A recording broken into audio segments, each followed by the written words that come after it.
இதை வந்துட்டு பலர் எதிர்க்கிறாங்க. நான் தெளிவாக இதை விளக்குறேன். பொதுவா இந்து மதம் அப்படின்னு எடுத்து பாத்தீங்கன்னா நிறைய பழக்க வழக்கங்கள், புதிய புதிய கட்டமைப்புகள் அங்க வந்து வித்தியாசமானதாக இருக்கும். சில விஷயங்கள் அங்க பண்ணக்கூடாது. இதை சில பேர் வந்துட்டு மூட நம்பிக்கைன்னு சொல்லுவாங்க, சில பேர் பழக்க வழக்கங்கள் பாங்க, சாத்திர சம்பிரதாயங்கள் பாங்க.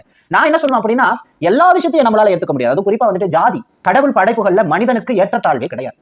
இது கடவுளே வந்து சொன்னாலும் நாங்க ஏத்துக்க போறதும் கிடையாது. இது சத்தியம். அதே சமயத்துல கடவுளுக்குன்னு ஒரு சில வழிபாட்டு முறை நெறிகள் இருக்கு. அப்படிதான் நம்ம ஃபாலோ பண்ண முடியும். நான் வந்துட்டு சிவபெருமான் கோவிலுக்கு போவேன், ஆனா நாமம் தான் போடுவேன். நான் வந்துட்டு விஷ்ணு கோவிலுக்கு போவேன், ஆனா நான் பட்டை தான் போடுவேங்கிற மாதிரி நீங்க உங்க வித்தியாசத்துக்கு எதையாவது ஒண்ணு கிளறது ஏத்துக்க முடியாத ஒரு கருத்து. ஆக்சுவலி உங்களுக்கு என்னதான் பிரச்சனை? உங்களுக்கு ஐயப்பன் பிரச்சனையா, இல்ல ஐயப்பன் கோவிலுக்கு போறது பிரச்சனை? ஐயப்பன் கோவிலுக்கு எந்த பெண்ணும் வரக்கூடாதுன்னு இது வரைக்கும் சொல்லவே இல்லை. சென்னையிலேயே சில ஐயப்பன் கோவில்கள்லாம் இருக்கு, அண்ணா நகர் உட்பட. அப்படிதானே?